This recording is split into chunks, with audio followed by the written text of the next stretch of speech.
There's something quietly unsettling about knowing something feels off in your home, but not being able to point to why. Maybe you felt it. Small plans that fall apart for no reason, sleep that leaves you feeling more tired than rested, or money that seems to come in and vanish just as quickly. If any of that sounds familiar, it might surprise you to learn that part of the answer could be standing quietly in a corner of your living room. A plant you trust, a plant you likely placed there with good intentions. The snake plant is one of the most popular indoor plants across America. It's elegant, low maintenance, and believed by many to purify the air and bring luck. But here's a quiet truth. When placed in the wrong spot, this same plant can slowly disturb the energy of your home, not by some mystical force, but through the way space, placement, and flow interact with your daily life. You see, the shape of the snake plant is upright, sword-like, sharp, and assertive. It radiates a strong, active presence even when it's perfectly still. And that matters more than most people realize, because every home, just like every person, has areas that need calm, areas that need movement, and areas where too much intensity becomes imbalance. What if the reason your sleep feels shallow is because that peaceful plant by your bed is too stimulating? What if your wealth corner, the space where ideas, planning, and financial decisions gather, has been quietly blocked by something you thought was helping? This isn't about fear, it's about awareness. A small shift, a single change in placement, can open energy where it's been stuck and invite flow where it's been missing. So before we talk about where to place your snake plant, let's take an honest look at the 5 common spots where it might be doing more harm than good. Because sometimes the things that feel familiar are the very things quietly holding us back. Part 1, not every plant is a quiet friend. It looks harmless. A simple, upright plant with firm green blades, almost elegant in its stillness. You water it once a week, wipe its leaves now and then, and let it quietly sit in the corner like a well-behaved roommate. And yet something in the space feels unsettled. Not chaotic, not dramatic, but slightly off. Like a subtle static in the air you can't quite explain. The kind of feeling that's easy to dismiss until you've lived with it long enough to realize it's not going away. The snake plant is one of the most misunderstood houseplants in modern homes. We admire its resilience. We appreciate its clean lines.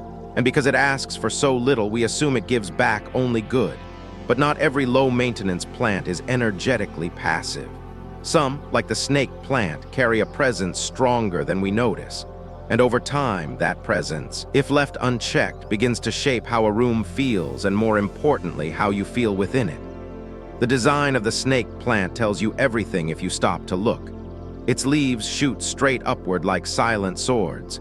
There are no soft curves, no gentle drapes. Instead, it stands tall, alert, and intentional. In energetic language, not in superstition or folklore, but in the simple psychology of space, it behaves more like a sentinel than a soothing companion. In the right place, that energy can offer clarity, strength, and protection. But when misplaced, it can act like a spotlight in a room meant for candlelight, too sharp, too intense, too much. Let's be honest, not every corner of your home needs protection. Some places need softness, others need rest. Some simply need space to breathe. And yet, so many homes place the snake plant in bedrooms, meditation nooks, or by entrances where its sharp energy either overwhelms or blocks the very flow you're trying to invite in. It's not that the plant is wrong. It's that we misunderstood the role it plays. Imagine a person who always stands guard, vigilant, stoic, focused. That person might be valuable at your front door when you need to feel safe. But if they sat beside you at the dinner table or watched over you while you slept, you'd feel uneasy, even if they said nothing, even if they meant well. That's the energy the snake plant carries, noble but not neutral, grounded but never soft. And this matters because your home is not just walls and furniture, it's an emotional container. It absorbs, reflects, and magnifies the unseen layers of your day-to-day life. When your space feels balanced, you feel clearer, calmer, more anchored in yourself. But when even one element subtly disrupts that balance, It's like walking around with a tiny stone in your shoe. You don't notice it immediately, but by the end of the day, you're tired and you're not sure why. This is what many people experience without knowing.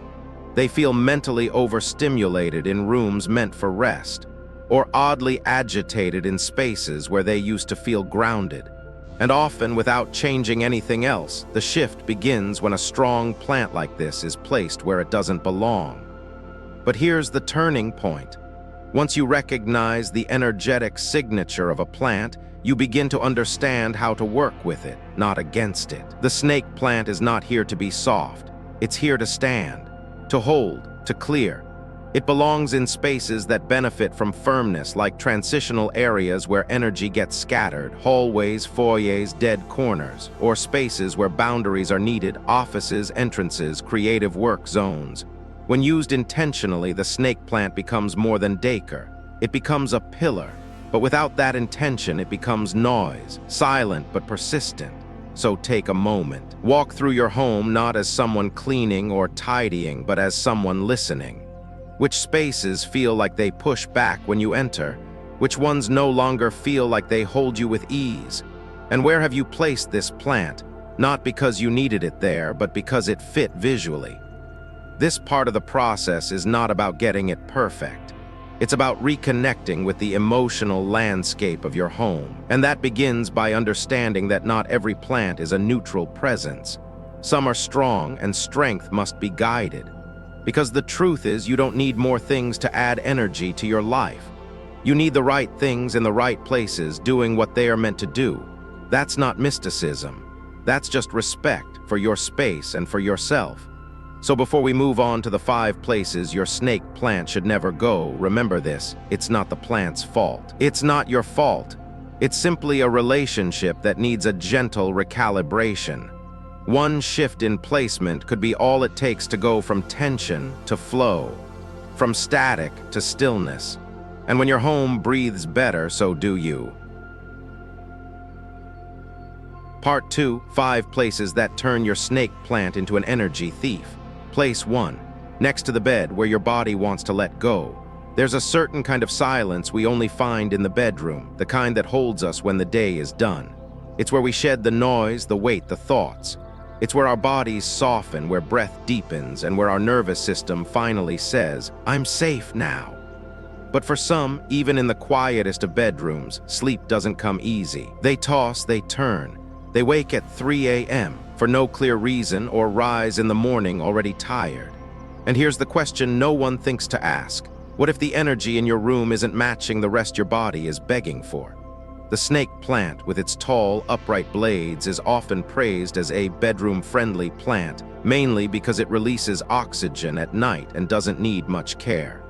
On paper, it sounds ideal, but that logic focuses on biology, not atmosphere. What it ignores is how a space feels, not just physically, but energetically. And feeling matters more than we often admit. Because at night, you're not just laying down your body, you're asking your mind and spirit to surrender. You're inviting stillness, and stillness requires softness. But the snake plant doesn't offer softness. It stands like a quiet guard, its edges sharp, its presence alert. Even when it's silent, it vibrates with yang energy, active, protective. Upright, it's not loud, it's not aggressive, but it doesn't rest. And when something doesn't rest near your bed, neither do you. Imagine trying to fall asleep with someone standing just a few feet from you, calm, but always watching. It's not threatening, but it's not restful either. The subtle tension builds in your body without your awareness. Over time, your sleep becomes lighter, your dreams more fragmented, and your mornings harder to rise into. And the worst part, you don't associate it with the plant. You just start to believe you're not sleeping well because of stress, age, hormones, anything but the silent energy shaping your space. This isn't fear, it's nuance. The snake plant isn't bad, it's just too strong for a space that's meant to be a cocoon. Your bedroom isn't a place for alertness. It's where you're meant to feel completely unobserved, safe enough to disappear into yourself. That kind of peace requires everything around you to step back, not stand tall. If your snake plant is currently by your headboard, on your nightstand, or anywhere close enough to look at you while you sleep, it may be time to gently shift it. Not out of rejection, but out of recognition. Move it to a quieter corner, far from the bed, away from the line of sight, somewhere it can still ground the room without charging the air. Give your sleep the gift of space, clean, open, free from sharp edges. Because the truth is, the body knows before the mind does. It knows when a room feels held or watched. It knows when energy flows gently or hums with tension. So if your sleep has felt off and you've tried everything else, new pillows, blackout curtains, better routines, maybe it's not about what you're doing. Maybe it's about what's standing silently beside you while you try to let go. And once you move that plant, give it a new role. Let it stand in your hallway, your office, or your reading nook, places where strength is needed, where focus is welcome. Don't abandon it, honor it. But make no mistake, your bedroom is sacred. It's where your body returns to itself night after night. It deserves peace, not pressure. So tonight, before you turn out the lights, take a slow look at the space around you. What's in it? What's near your bed? And what might be standing too close, holding too much, saying nothing, but shaping everything? Because sometimes, rest doesn't come from trying harder. It comes from letting something go. Or, in this case, gently moving it to where it truly belongs. Place 2, too many in one room, where energy feels trapped. There's a moment, usually unnoticed, when a room starts to feel full. Not physically cluttered, not messy, just full. You walk in and something in your body tightens ever so slightly. You can't explain it. The furniture is in place, the floor is clean, the windows open, but the space doesn't breathe the way it used to. The air feels still even when the fan is on. The mood shifts, but you don't know why. And so you blame the weather, or your mood, or hormones. But sometimes what you're really sensing is a buildup of energy that has nowhere to go. Plants bring life, that's true. They soften sharp lines, refresh the air, and remind us that we're connected to nature, even indoors. But like anything in excess, even life can become overwhelming when it lacks direction. And when it comes to the snake plant, too much of a good thing doesn't just crowd your space, it crowds your energy. We love symmetry, we love matching things. We see one snake plant doing well in the corner and we think, why not 2 or 4? A pair by the entryway, a trio by the window, another one on the shelf. It's visually pleasing. But energetically, it's like turning on 5 radios in one room, each tuned to the same frequency but slightly out of sync. Instead of harmony, you get static. The snake plant carries a firm, upright energy. It's a plant that stands. Now imagine placing multiple of them in one space, all standing at attention, all projecting the same alert, rigid energy. Suddenly, a room that once felt calm now feels like it's under quiet surveillance.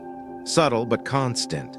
You may not notice it at first, but over time you start to feel more tense in that room. You have trouble focusing. Conversations feel sharper. Reading doesn't hold your attention like it used to, and your body doesn't fully settle when you sit. Again, you won't blame the plants. They're beautiful, they're green, they're thriving. But what you're sensing is an energetic overload, too many sentinels in one place, too many signals bouncing off each other.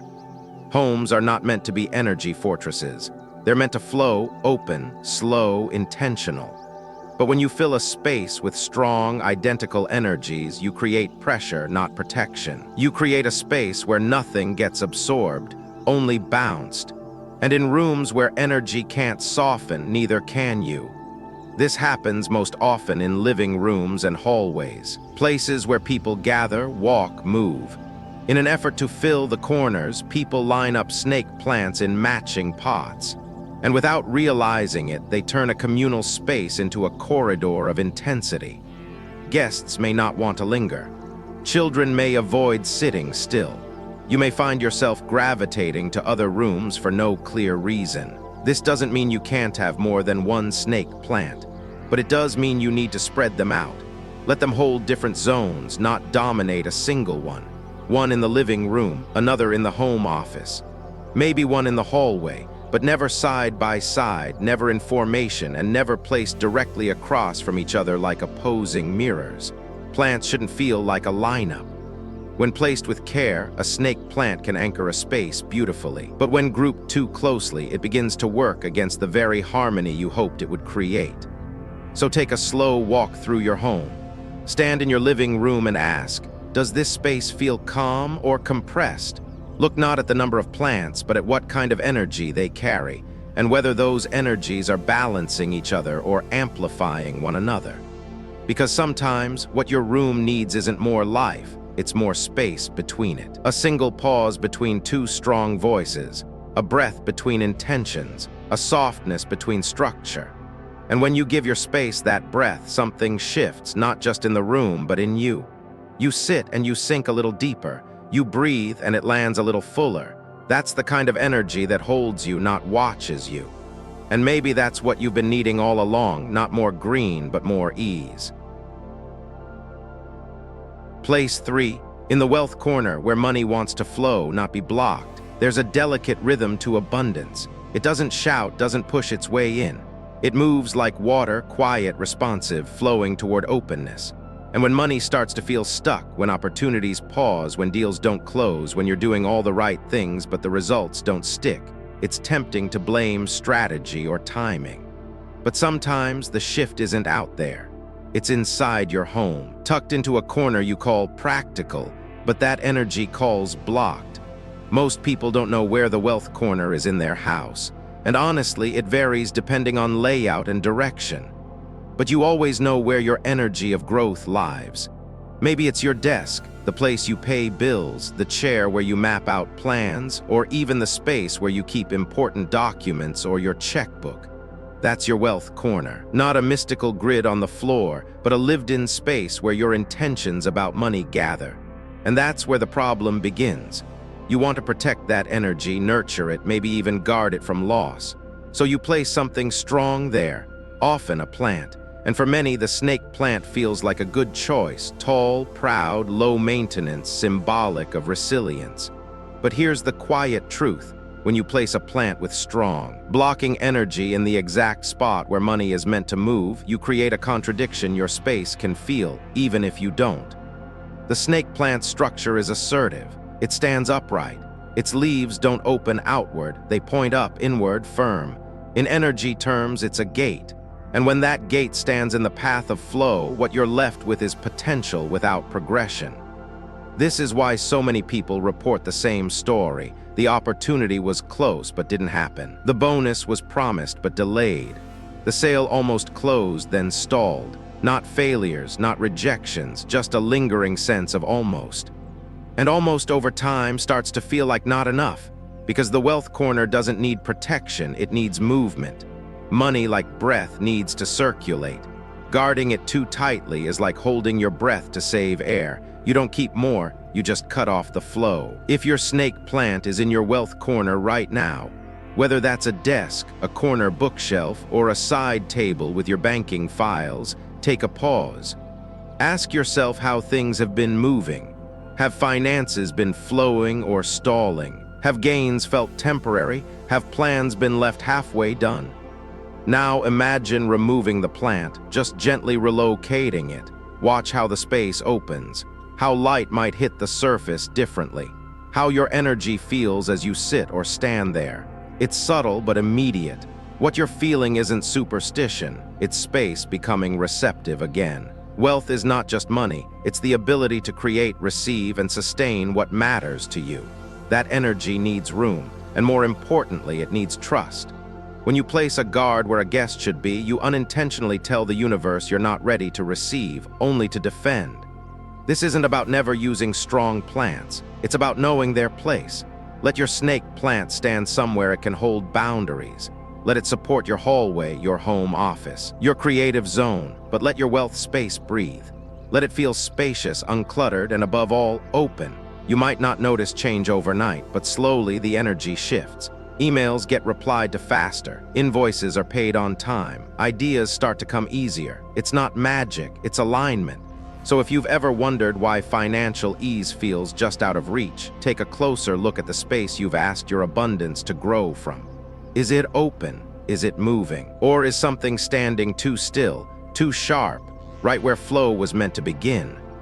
Sometimes prosperity isn't about adding anything new. It's about removing what blocks it.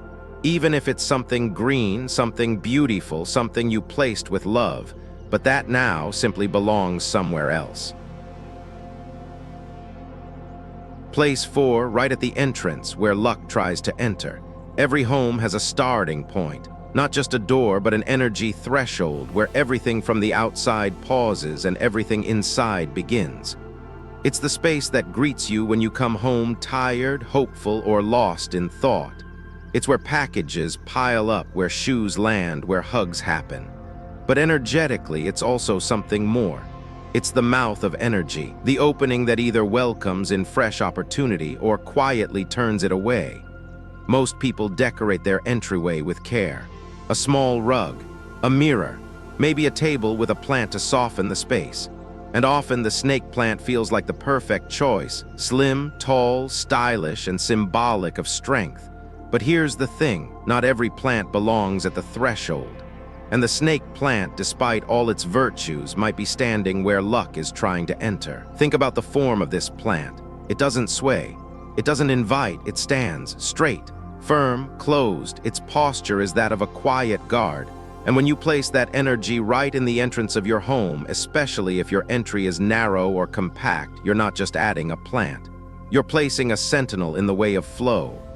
In energy terms, the front door is where life force enters the home. It's the channel through which new beginnings, chance meetings, and unexpected ease find their way in. But when something strong and immovable stands directly in that path, it splits the flow, redirects it, weakens it. Over time, this doesn't show up as chaos, it shows up as stagnation. Visitors don't linger. You don't feel inspired when you walk through the door. The air feels a little heavier, the light less welcoming. And if you've placed your snake plant dead center directly opposite the front door, or just to the side where the eye lands first, that's the moment to pause. Because while it may look balanced, what it's doing energetically is holding space too tightly, too soon. Let's use a metaphor. Imagine someone arrives at your home, gift in hand, smile on their face. But before they can step inside, they're met by someone standing tall in the doorway, silent, upright, unmoving. No hostility, just presence. That guest might pause, they might hesitate. They might decide now's not the time. That's what strong, energetic symbols can do at the entrance. Not through malice, but through intensity. Your home deserves to breathe at the doorway. It deserves a welcome, not a warning. And that doesn't mean bare walls or empty floors. It means flow. Soft curves, open lines of sight, gentle movement of energy.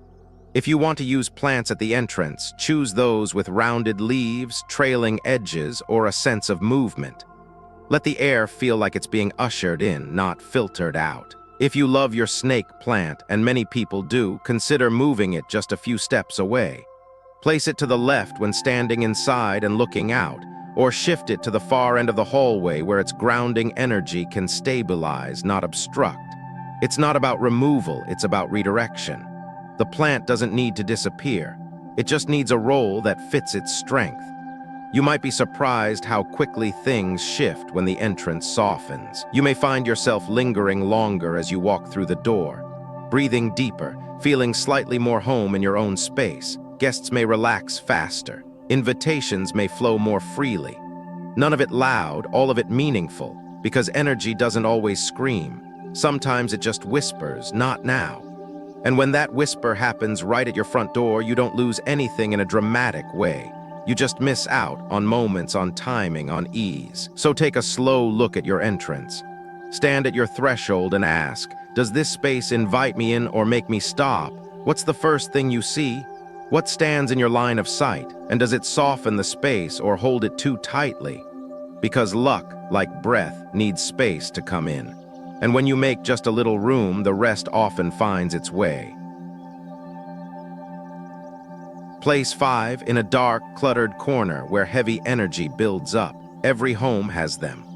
The corner no one looks at too closely, the space behind a chair beside the TV near the back door. It's not dirty, it's not abandoned, but it's forgotten, a little dim, a little dusty. Maybe it holds things you meant to donate or decorations you meant to replace. Maybe it holds nothing at all, just a kind of stillness that doesn't feel peaceful. That kind of space doesn't just sit quietly. It accumulates energy, and not the kind that lifts you. These corners are what many call dead spots, not because they are broken, but because nothing truly moves there. Light doesn't reach them easily. Air doesn't circulate, people don't pass through. They hold what's been left behind, objects, thoughts, energy. And because we sense this on some level, we try to fix it. We say, let me add a plant. That will brighten things up. It's a kind instinct, but what we often don't realize is that putting a snake plant in a stagnant corner is like asking a guard to stand watch in a place already filled with shadows. It doesn't purify, it absorbs, and slowly, quietly, it begins to fade. The snake plant is strong, but it's not invincible. It's still alive, it still breathes. And when placed in a spot with no light, no movement, no attention, it doesn't flourish. It holds that energy in its leaves, its soil, its roots. You'll see it, the leaves lose their sheen. Dust clings faster, growth slows, even watering doesn't help, and still we keep it there because we think it's doing a job. But here's the truth, no living thing thrives in neglect. Not you, not a plant, not the energy in your home. A cluttered, dark corner needs clearing, not covering. It needs air. It needs a shift. Before placing anything there, especially a plant with strong energy, you have to reset the space. Open the blinds, move the furniture, dust the baseboards, let it feel seen again. Because if you simply place a snake plant into a forgotten spot, you're not fixing energy, you're burying it. Even more, those corners often sit near places we spend time, next to our work desk, beside the bed, behind the sofa. And the energy sitting in those corners, it seeps out. Subtly, you may find yourself feeling tired when you sit nearby, distracted, drained. You might think it's the task at hand, but often it's just the weight of a corner you haven't noticed is pulling your energy down. When you clean that space, it doesn't just feel lighter, it feels clearer. And then if you want to place a plant there, it becomes a different act. One of balance, not of burden. Let the plant amplify what's already moving, not carry what's still stuck. If you're someone who's placed a snake plant in a dark, cluttered corner, thinking it would absorb the bad, know this. Your instinct to bring life into a low place was beautiful. You weren't wrong. You were just early. The energy wasn't ready to be held. It needed to be released. So here's the shift. Walk to that corner. Stand there for a moment. Don't fix anything yet. Just notice, is the air still? Is the light blocked? Does your body feel open or heavy? Then begin, gently, move one item, open the curtain, dust the shelf. And only when the space begins to breathe again, then decide if a plant belongs there. If it does, choose one that brings softness, roundness, something that invites, not defends. The snake plant can still be part of your home's energy story, but don't ask it to do the work of healing what needs light and movement first. Don't make it a bandage, let it be a partner. Because every corner in your home holds a part of your emotional landscape. And when one is heavy, it eventually spills into the others. You don't have to fix everything. Just begin with one space, one step, one shift from stillness to flow. And sometimes, that shift starts not with adding more, but with letting light touch what's been sitting in the dark for far too long. Part 3, so where should your snake plant go? By now you may be looking at your snake plant a little differently, not with blame, but with new awareness. You've seen how placement matters, how something strong, though beautiful, can create tension when it stands in the wrong place. But that doesn't mean the plant doesn't belong in your home. Quite the opposite. It means that when placed right, the snake plant becomes what it was always meant to be. A quiet anchor, a stabilizing force, a reminder to stand tall on the inside. So where should it go? Start here, place it where strength is needed, not softness. Where energy needs holding, not resting. Think of your home like a landscape of moods. Some corners hold stillness, some hold activity, and some carry emotion. The snake plant does best in places that need grounding, structure, and clarity. One of the best places is your workspace or creative corner. Whether it's a desk where you manage bills or a nook where ideas take shape, this is where the mind wants clarity and the energy needs direction.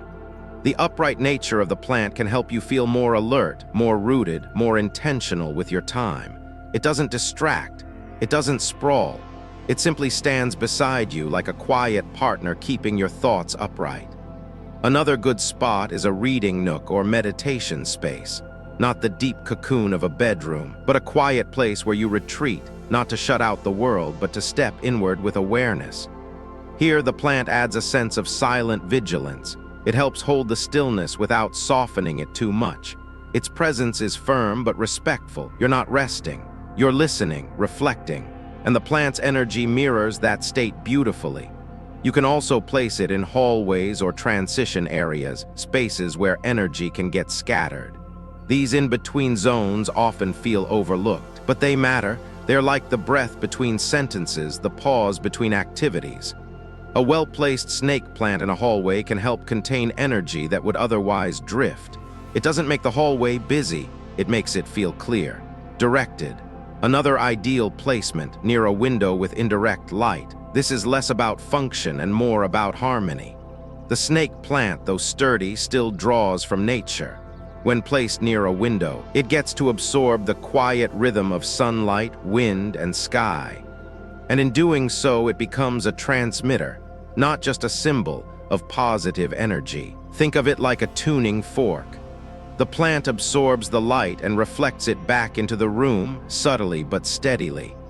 It stands not as a block, but as a bridge between the inner and outer worlds. And yes, your bedroom can still hold a snake plant if it's placed mindfully. Not near your head, not on your nightstand, but across the room in a low-traffic corner where it's not facing you directly. Somewhere it can absorb without overwhelming. Somewhere it gets soft morning light and leaves room for your rest to remain yours. This placement works best if your bedroom tends to gather stagnant energy, if it feels dull or lifeless. A single snake plant, placed gently in the right corner, can help regulate that. What matters most is not the room, but the role the plant plays in that room. Don't ask it to soften what should be strong, and don't ask it to stand where you're trying to lie down. Let it do what it does best: hold, ground, support. And as you consider where to move your plant, take a moment to look at your space differently, not as something to decorate, but as something you're in constant conversation with. Your home is always responding to you. The way you place things, the way you light a corner, the way you walk through a hallway, it all speaks. And the snake plant in its firm silence listens. It adapts, but it also reflects. So choose a spot not just because it looks good, but because it feels right. Walk to the corner, stand there, close your eyes. Does the space need energy or softness, direction or rest? The answer is already in your body. You just have to let yourself hear it. Because the right placement isn't about rules, it's about respect. And when your plant stands where it belongs, your space responds, not with noise, not with drama, but with a quiet sense of yes. This is where it fits. This is where you breathe easier. This is where everything begins to shift. Part 4, let the plant breathe. So energy can too. You've moved the plant. You've chosen a better space, but something still lingers, a sense that the energy hasn't quite shifted yet. And that's because placement is only part of the story. What happens next, the way you care for the plant, the way you interact with it, the intention behind each touch, is what turns it from an object in the room into a partner in your home's energy. Most people water a plant the way they do dishes or wipe a counter. It's a task, a line item, something to cross off the list.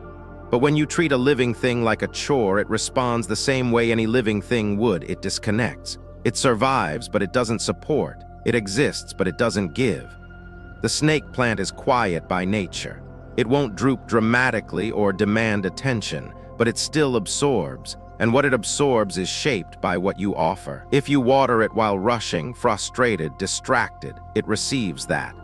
If you dust it while thinking of a million other things, it holds that energy in its leaves. But if you slow down even for a minute, if you look at the plant while your hand holds the watering can, if you breathe in and say something simple and steady, "I welcome peace into this space," the energy shifts, not in a showy way, in a way that accumulates. Because energy, like water, follows intention. And when you tend to your plant with care, you're not just helping it breathe. You're creating a moment where you do, too. Start small. Each time you water, take a breath first. Place your hand gently on the pot, not to test the soil, but to connect. Say a few words, not a mantra, not a performance, just something true. "May this space stay clear," or "Let calm live here." These aren't spells, they are signals, and they remind your home what kind of energy it holds. And then there's the act most people forget, cleaning the leaves. Over time, dust settles, it clings, And when too much builds up, the plant struggles, not because it's dirty, but because its ability to absorb light and exchange energy is compromised. Dust, in this context, isn't just physical, it's energetic. It's the residue of neglect, of rushed moments, of things left unsaid. When you take a soft cloth, dampened just slightly, and run it gently along each leaf, from base to tip, you're not just wiping a surface, you're clearing a path. You're saying to the plant, you matter here. And in doing so, you remind yourself that what's quiet, what's still, what's often ignored, is still worthy of attention. Want to deepen that connection? Try this. Place a small piece of quartz under the plant, not as decoration, not to impress, just a simple, smooth stone, clean, uncut, natural. Quartz has long been known to amplify energy, not by changing it, but by stabilizing it. When tucked beneath the soil or nestled at the base of the pot, it becomes a silent ally. It helps the plant do what it's already doing more clearly, more steadily. But like the plant, the stone needs care too. Every so often, remove it. Rinse it under cool water. Let it dry in soft light. Return it when it feels fresh again. This isn't ritual, this is relationship. And there's one more shift, subtle, easy to overlook. Move the plant once in a while, not dramatically, not daily, but slightly. Turn it. Slide it a few inches. Change its direction. This doesn't disturb the energy, it refreshes it. Think of it like opening a window after a long day. A small breeze that reminds the room it's still alive. And as you do, you may notice something. Your own energy shifts too. You feel a little more present, a little more in rhythm with your space. Because caring for a plant isn't about greenery, it's about connection. And when that connection is conscious, the plant responds. It stands taller, grows stronger, feels more a part of the space, not just as decoration, but as something alive. So let your snake plant breathe, not just through water and light, but through care, through touch, through words, through stillness.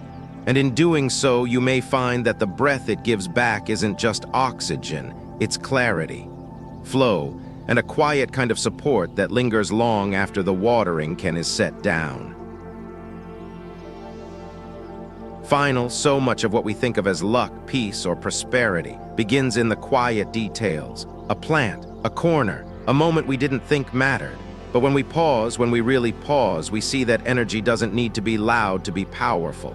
It moves through space the same way it moves through us, gently, consistently, and with memory. Your snake plant is not the problem. It never was. It's a mirror reflecting the choices you've made about where to place strength and where you've needed softness. It has stood silently, carrying more than you realized. And now, with just a little intention, you've given it and your home a chance to realign. What we explored together was more than placement. It was a conversation about attention, about choosing where to bring your care, about seeing your home not as a project, but as a living space that breathes with you, reflects you, and gently responds to how you move through it.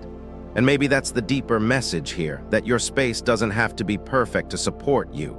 It only needs to be in tune, balanced, alive. So whether you moved a plant today or simply noticed something new, you've already shifted something. And that shift, however small, creates space for something else to arrive. Clarity, softness, maybe even a little luck. Thank you for walking this quiet path with me. I hope your home feels a little lighter now, that your breath feels a little deeper, and that as you move through each room, you feel held not just by the walls, but by the intention you've poured into them. May your space continue to rise to meet you. May your energy flow with ease. And may you always know when to move something, so everything else can finally fall into place. Take care, and I'll see you in the next video.